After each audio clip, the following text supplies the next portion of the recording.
So, not surprising, based upon the conversations we've been having a couple of days and this morning, and Bill Barney's, as always, incredible introduction and teeing everything up. AI dominates today's headlines, right? Is it real? Is it the real revolution it claims to be? Are we looking at game-changing innovations or just another incremental tech trend? And who's going to make money from it in the near term, medium term, long term? So we have a great session. I'm going to kick it off with Raul. You have 2,500 plus customers. What do you see? How is enterprise using AI? Yeah, good afternoon, everyone. Great to be here. It's a great question and definitely one that we track very carefully. So, DataBank, we have 70 data center assets in 26 markets, giving us the largest geographic reach of data centers in the US, 2,500 plus customers, and it's across large enterprise, hyperscale, large technology. The last 2 years, from an enterprise perspective, it's still very early. Enterprises are beginning to figure out how to use AI. From an actual deployment inside our data center, we're starting to see some of the early adopters. That would be in like healthcare, pharmaceutical, financial. But fundamentally, I think we're still in the kind of POC phase, and that these companies are investing money seriously to understand how to incorporate these large language models into their current software stack.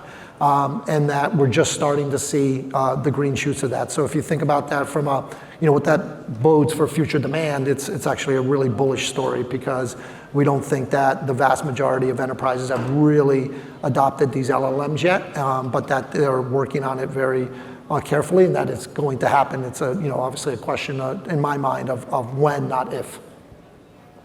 So, not if.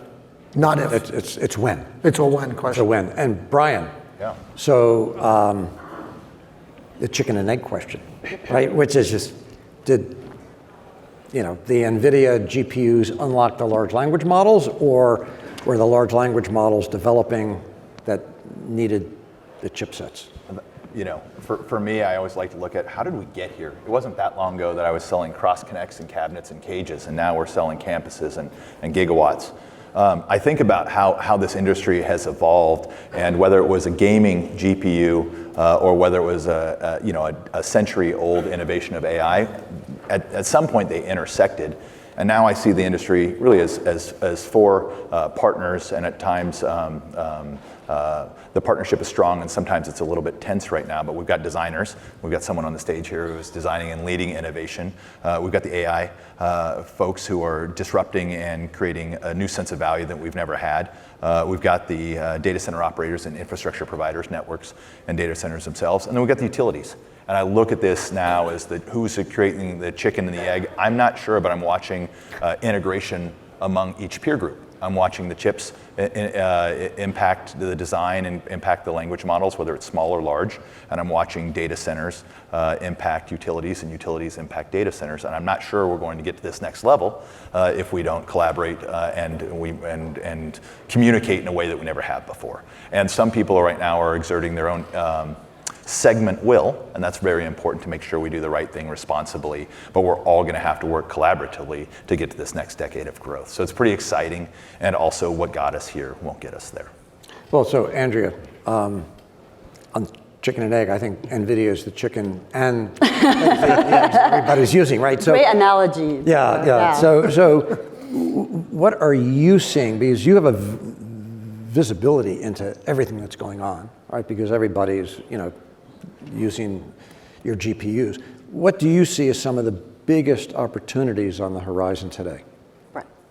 So like Ryan said, we need to have an entire ecosystem to basically address the AI demands of the future, right?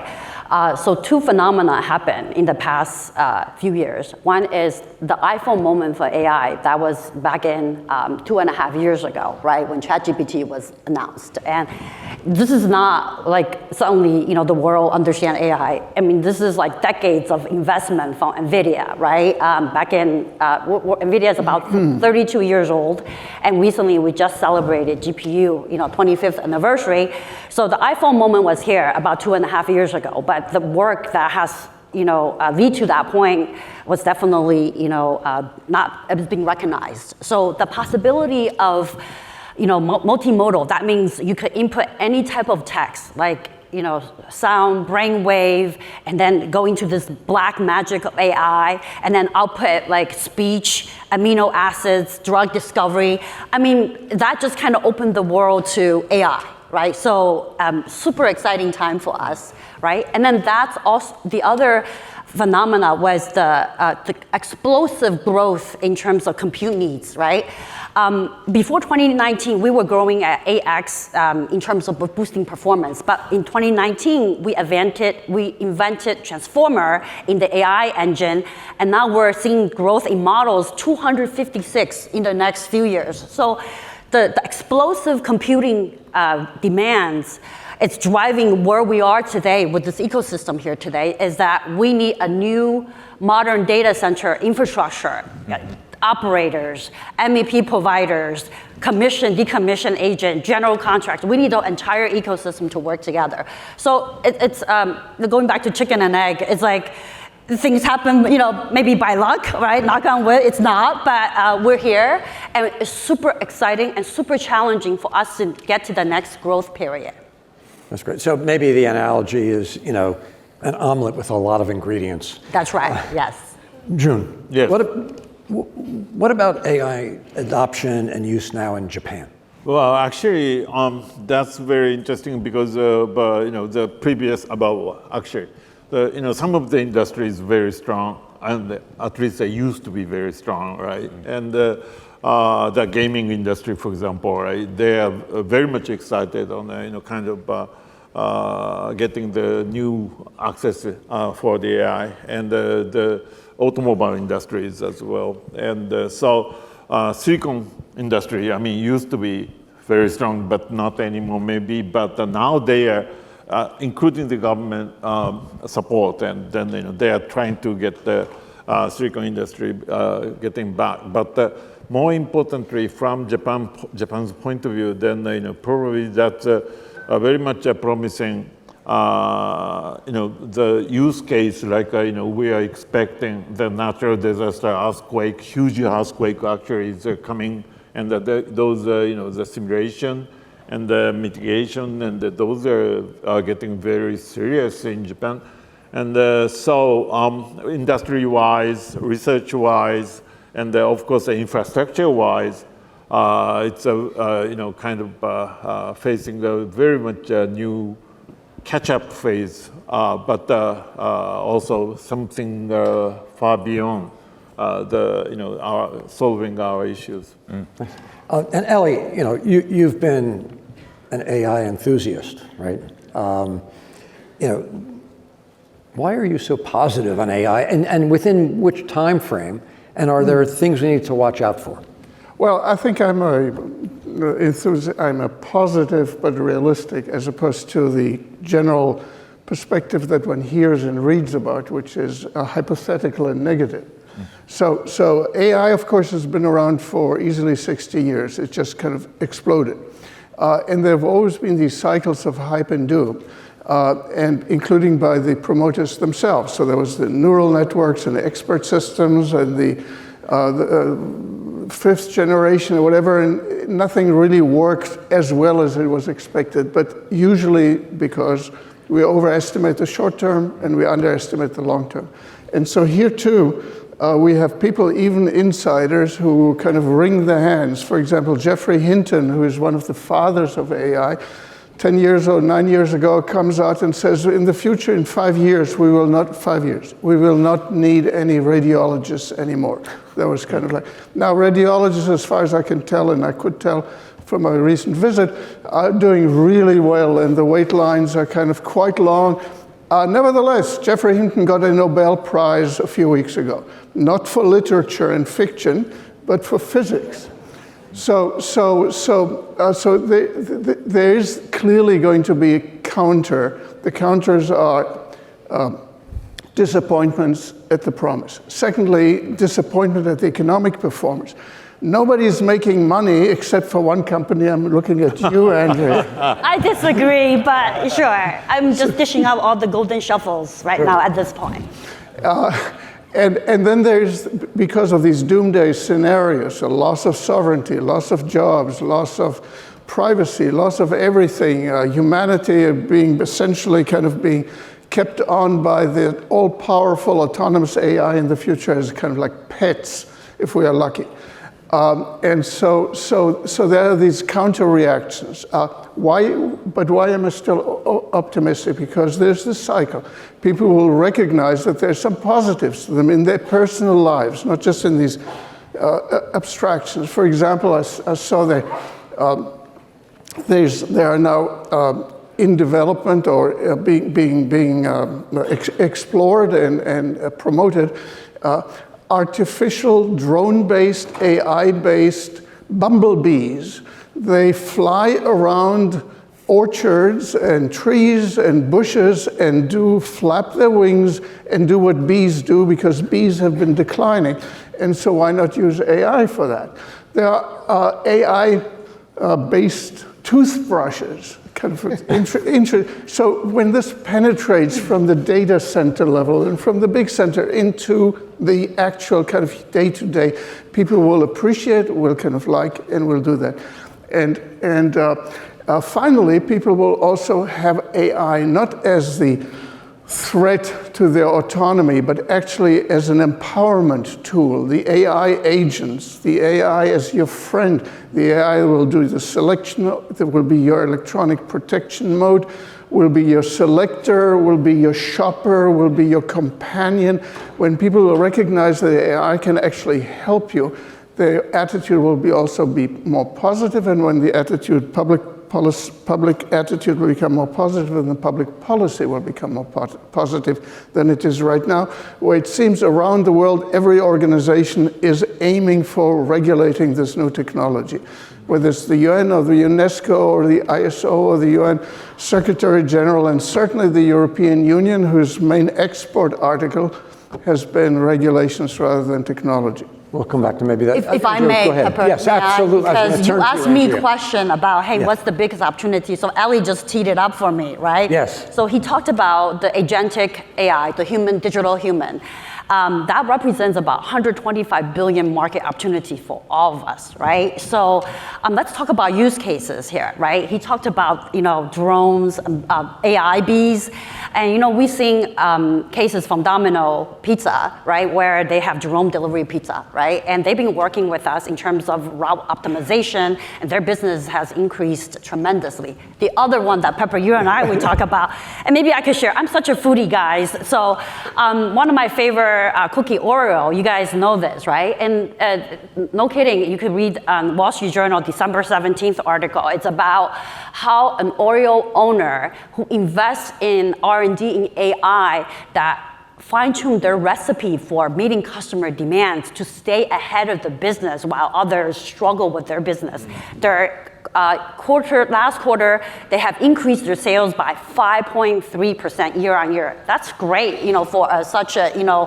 a legacy product. Legacy product. So what do? They appeal to your senses, right? They have these parameters in terms of how do you, smell, how do you taste, what does the shape look like, appealing to your senses and putting AI, and as I said, this AI magic comes out, and basically you have like recipes that you go to market with, and accelerate the recipe and product delivery by 4 to 5x. I mean, that time, the value to insight is tremendous. I mean, you can see it from the business. And how many tasters do they need to actually test all of this? You need human taster, because people it's like, oh my God, AI is gonna take my job away. But guys, robot can't taste cookies to our needs. We still need human tasters. I'm looking for some of you to volunteer to be a taster, but example, case like that. And by the way, COVID. We actually accelerated COVID vaccine by a year or so. People don't know that, but we're impacting earthquake simulation in Japan with Earth 2 project, and we're, making cookies taste better. We're doing many things, right? So as I said, it's a very exciting time. It just depends on how enterprise they want to adopt AI. Yeah, absolutely. Go jump in. So look, obviously we hear about the bees and the robots and the drones and all that stuff, right? And those are all kind of, to me, visionary use cases, right? And then kind of what's really like, where's the rubber hitting the road today? I would argue that, and again, these LLMs, as Andria pointed out, they've been in the making for 20 years. They really came out in 2 years. And if you look at the labs, right, OpenAI and Anthropic and all them, what are they focusing on? They're focusing on making these AI models smarter, right? And they do that by, obviously, all their algorithmic techniques, by scaling them out. And then they perform better on these tests, right? They're making these PhD tests, and they're coming up with answers, and now they're working on reasoning models that can actually do cognitive features, which is the basis of the agentic type of use cases. But I would argue, right, again, humanity's trying to figure out how to incorporate this technology into our existing software stack, like everything on your phone that exists today. A couple places where it seems to be a game changer, software development, right? That is somewhere where AI, because it does such a good job of kind of understanding things, and it's a structured language, and then outputting. You see a lot of good activity with GitHub for Copilot. There's a company called Cursor that just raised a whole bunch of money. So our software developers are using it. Anyone I talk to, they're using it. So that to me is a real use case. Yep. that is adding value today, and that will kind of, all right, who else is going to make money here? And then, after that, everyone's testing. You look at companies like ServiceNow, you look at companies like Salesforce, they've been the most vocal about incorporating kind of LLM capability into their stack for agent type of improvements. They claim their customers are getting, better resolution on trouble tickets and things like that. So again, I think you're starting to see these green shoots where people are understanding how to use LLMs within the software stack, within the data flows that are occurring, as opposed to just some prompt that you go to in a window. I think that's a very temporary thing.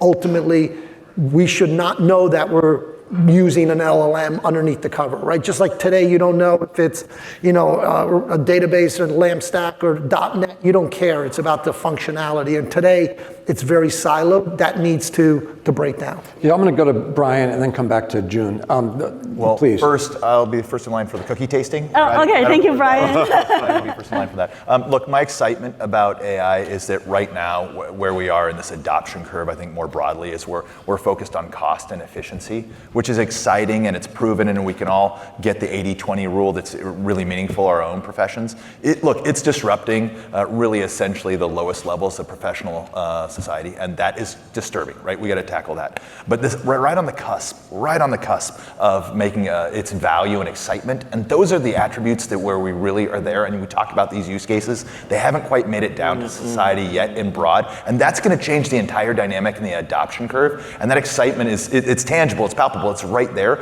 And yet, right now, I think all of us, most part, people are using it for efficiency and risk, and not value creation. And so I look for that when these models right now are that can do that are computationally expensive. And so infrastructure on our part, we need to figure out the efficiency in that model itself to be able to unlock the value and the excitement. Right now, I think we're just focused as society on professional excellence, but not in excitement and value creation. It's close, and those use cases are exciting. They're just not, my perspectives are not the norm, they are the exception.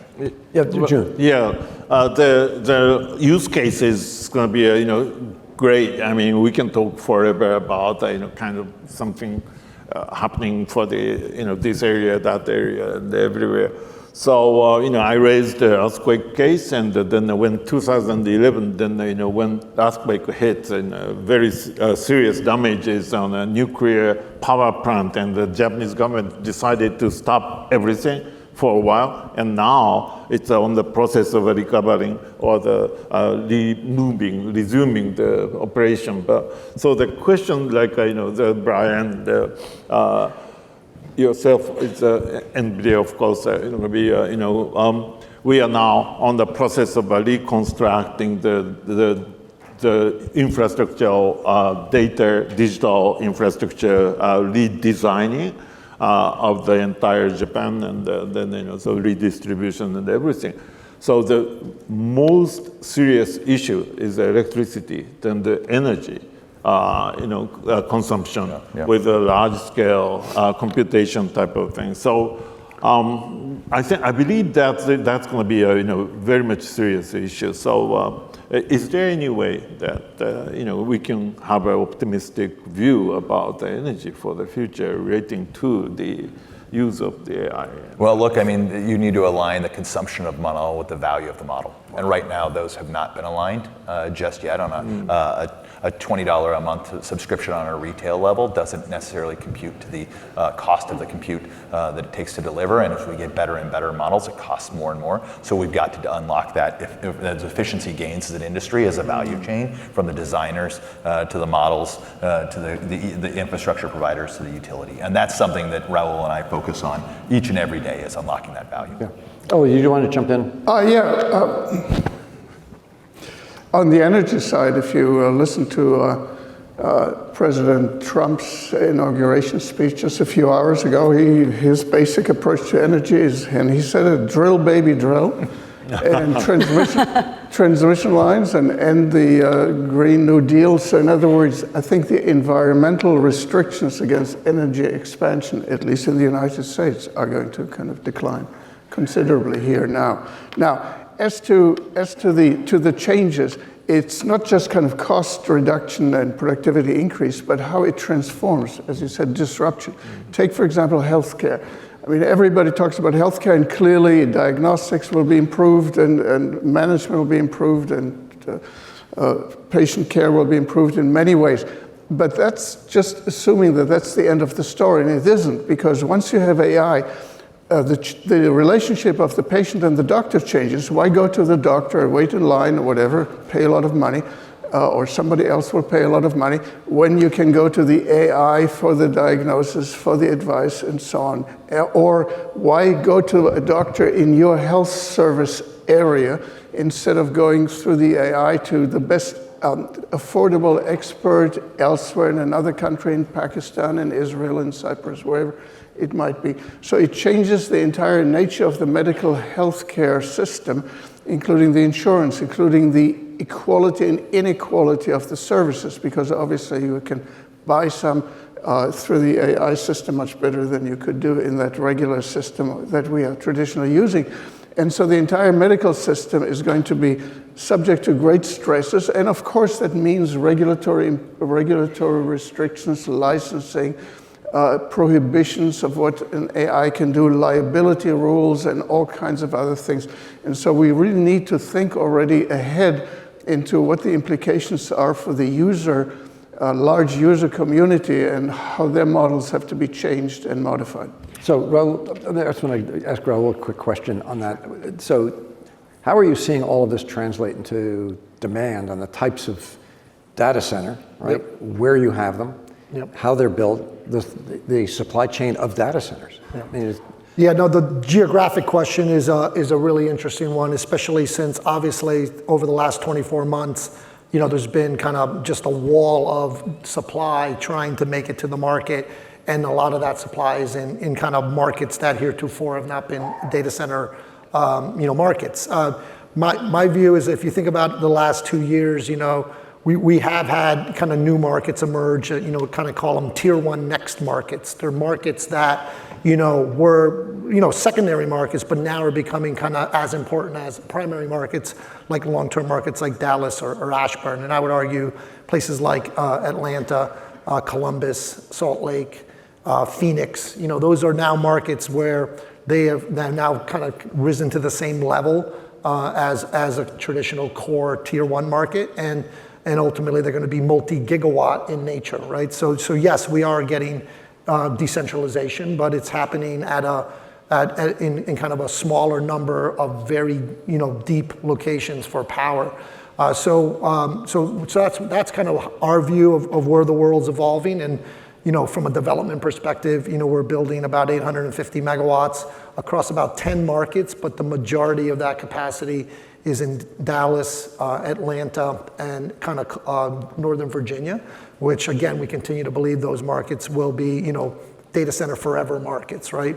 What happens, you see a lot of development happening in very, far afield places. The whole idea around, it doesn't really matter, where you're going to train a model, I mean, my general view back to my earlier comments is that, these LLMs will need to be tightly integrated with the kind of existing software stack. And if you think about that, it means that from a proximity perspective, they probably need to be a little closer than, very far afield. So I think you're going to see a number of markets evolve and become kind of, as important as an Ashburn. And that you will see some remote development, but long term, certainly we're not betting our dollars on that. Thanks. Yeah, Andrea. so from the big picture perspective, we do see significant demand for our GPU platforms, right? And that's why I've been working with Brian and Raul and trying to figure out, get ahead of the demand and how can make sure data center and the entire ecosystem is there to support. Supply chain is a big issue, right?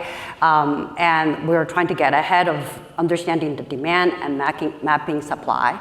Not only the supply chain, you have to make sure that the current infrastructure, the GPU demand will require modern data center. The traditional data center, as you know, Pepper, it's like what, 15 kilowatts at 6 kilowatts or 15 kilowatts per rack. What we are rolling out is greater than 100 kilowatts, right? So what does that mean? That means entire MEP infrastructure, entire data center. That represents significant opportunity for everybody in the room today, right? We could be successful together. So, and I do see global shortage in terms of data center capacity. Power is a big issue. So what does Nvidia do? We rely on our ecosystem to go to market. So what does that mean? That means we're working with MEP partners, working with energy suppliers, utilities, to get ahead of the curve. We're talking to some of the off-grid power suppliers just so that we understand how can we be creative and be innovative in that space. Like what Brian said, we had to all work together. Yep. Chip, utility, we're a software company. We got to make it easy for adoption. That easy button is what I got hired into Nvidia for. It's like you have to go find that easy button for that ecosystem. Make it easy, right? When you have a meal outside, it's a beautiful, delicious meal, foodie person. But what's behind the kitchen has to be like seamlessly delivered. Yeah, so a question related to that though is, we've talked about training the models. What about compute for inference? And the question is how much of that is going to be done at the edge, or is it still going to be in data centers? I mean, and how are you seeing that, and how the enterprises, the customers, the users, the developers are doing that? I mean, how are you guys seeing it? I think it's interesting. Look, there's definitely a computational intensity in learning, right?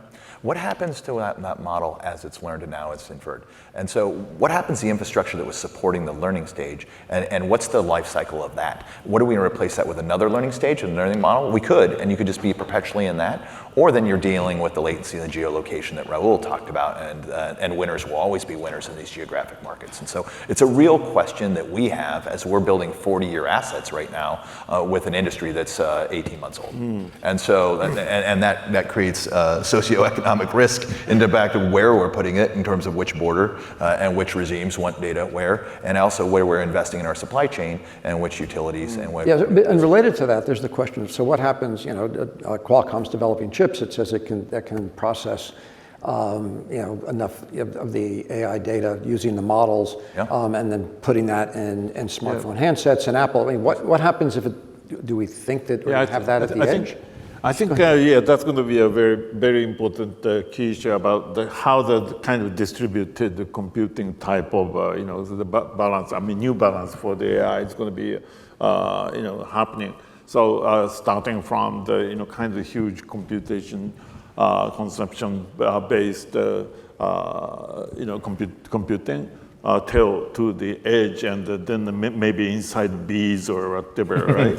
And so then inference and learning is going to be how they're going to be distributed. That's going to be very much a new opportunity for the each of the stakeholder about doing tiny things. And I talked about the Japanese game industry is taking a picture on the moon type of a thing, which is basically coming from the gaming industry, And also the data center distribution is very much, I said the catch-upping from Japan, but it's a kind of obviously it's a smaller scale of a data center to be distributed, and what's the role of them from the point of view of total architecture of new AI-based distributed processing architecture, and then where the load is going to be distributed. Probably that's happening, I believe, including those devices and what the devices can do, type of thing. So it's a very exciting new total distributed architecture we are seeing. I think it depends on the workload, right? Yeah. For example, I mean, if you are driving a car and if you're gonna depend on AI make decisions, latency is everything because you have lives that depend on it, right? And the latency varies, right? But if you're gonna train on internet or your own company data, do you need to be trained?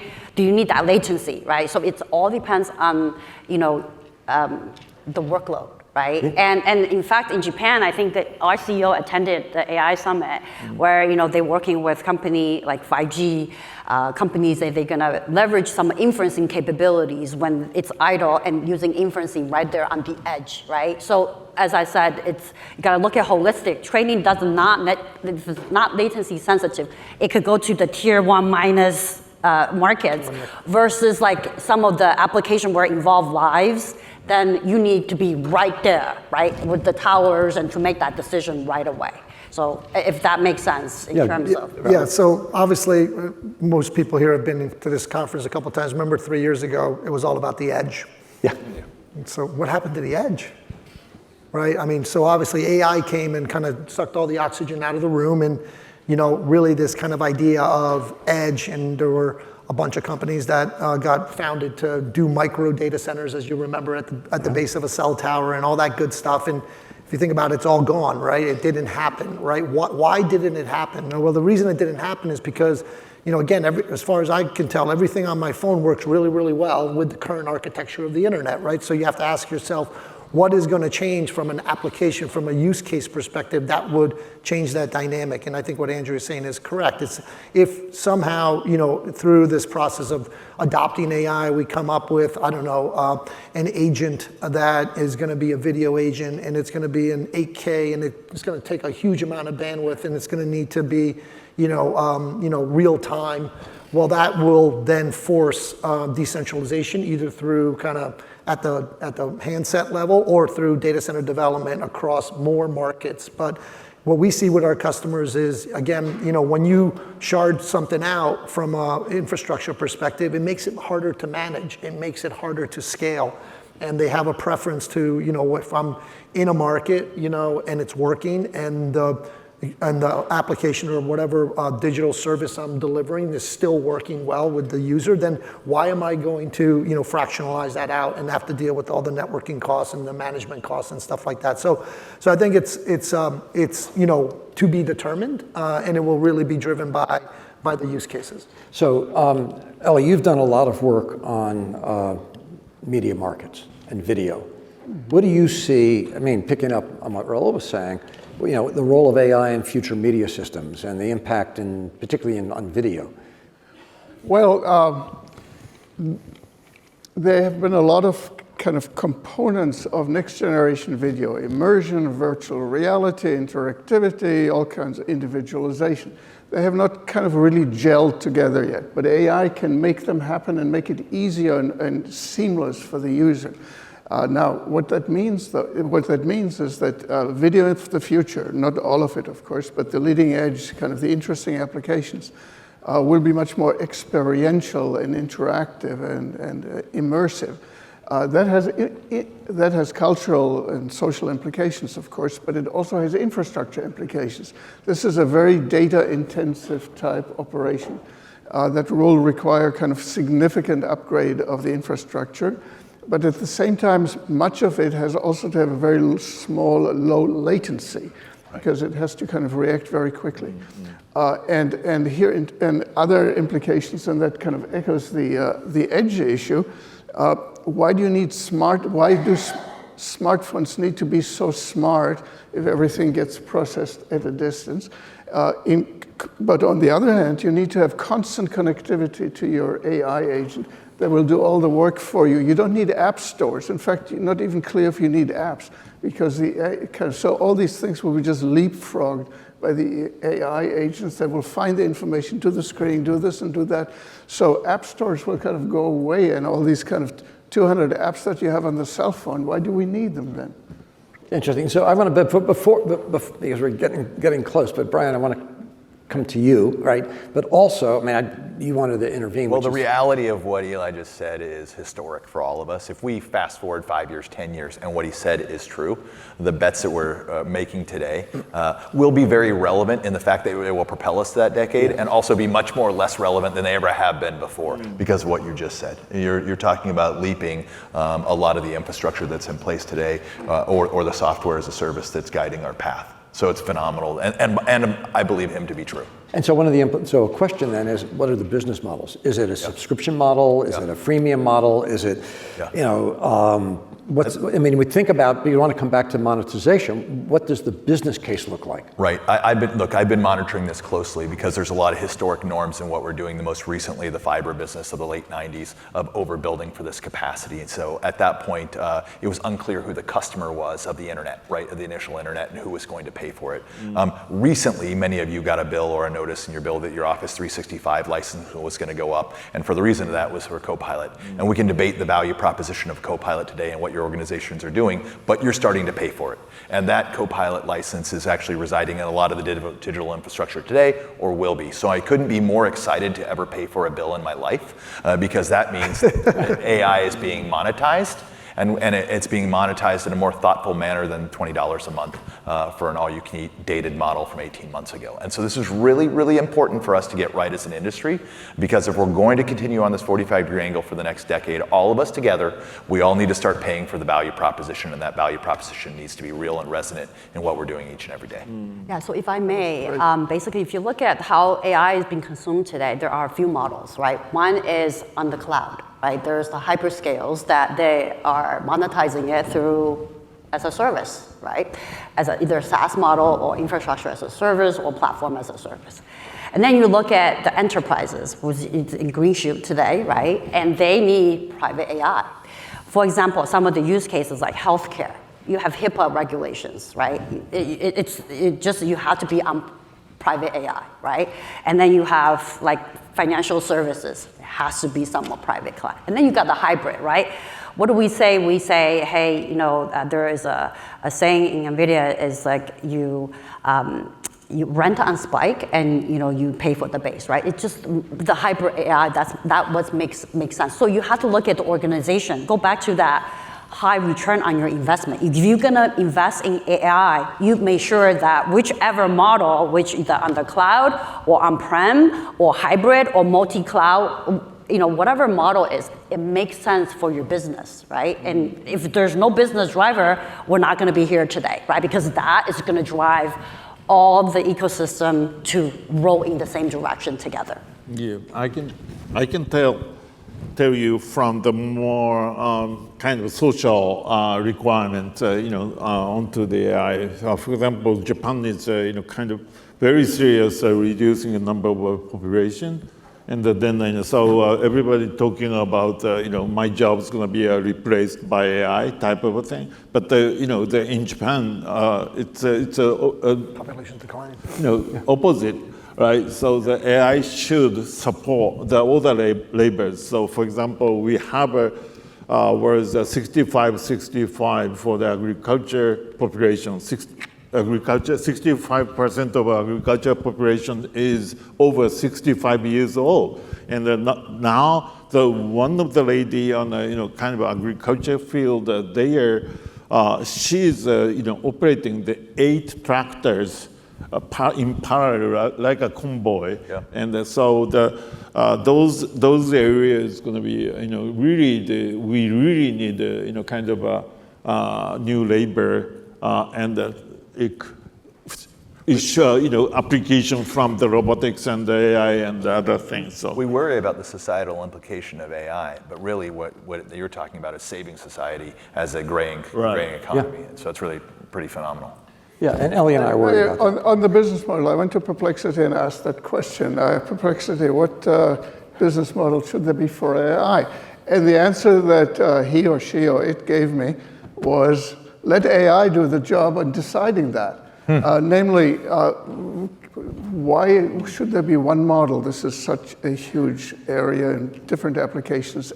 But what AI is very good at is differentiating. You pay one price, you pay another price, I pay a third price. I get a subscription, you get a kind of per use basis. So I think the business model is going to be individualized, depending on the application, of course, and depending on the user. And it's going to be very heterogeneous, right? And it's going to be these new things developing in terms of applications and uses and agents that we don't even understand yet. Different countries, different technologies, different market structures. Yeah, let me share one more very serious issue in Japan, the elderly society, right? So elderly society, then you need to move, you need to think, you need to do, you need to live, then you need a support. And so the question is, who's going to be supporting you when you get older? And so this is a very serious issue in Japan, and then very much a promising area of the AI applications. I would love to solve that problem because I would love to use AI to solve that problem because what's coming next is the physical AI. ChatGPT was here 2.5 years ago, and now we could sense, we're getting smarter a little bit, right, in terms of AI algorithms. And to just imagine if you have your own personal robot to help you, do the things that, maybe help you when you get older, help you walk, and help you parse through some of the subtleties. And I think that this is where the robots are coming to help us, right? We think that's the next frontier for AI. And you'll see Tesla rolling out fleet of robots, and Nvidia has our own group program, and that is making adoption for AI or even robotics a lot easier in a responsible way, right? So I think that's the next frontier coming in the future. So to watch this space, maybe next year at PTC we can talk about AI and robots, and do robots become the next generation of data centers? Yes, so car is, as I said, car is like robot on wheels, right? So, I mean, you got to think different perspective. So it's like exciting time ahead. So there will be even the issues as AI becomes autonomous and smarter, et cetera, is what are the rights of the AI itself? Does AI have the right of free speech, for example? Can Alexa say whatever she wants, or are there some rules on what Alexa can say? And legal scholars have been contemplating that question already. At what point do these systems have their own rights? Don't laugh about this, because ultimately the rights are also the rights of the recipient of the speech, not just of the speaker. And anyway, the First Amendment in the United States doesn't give rights for speaking, but gives rights to speech. Thank you. So we'll end with that because our time is up, but I want to thank you all for a great conversation. Thank you all very much. Thank you, Papa.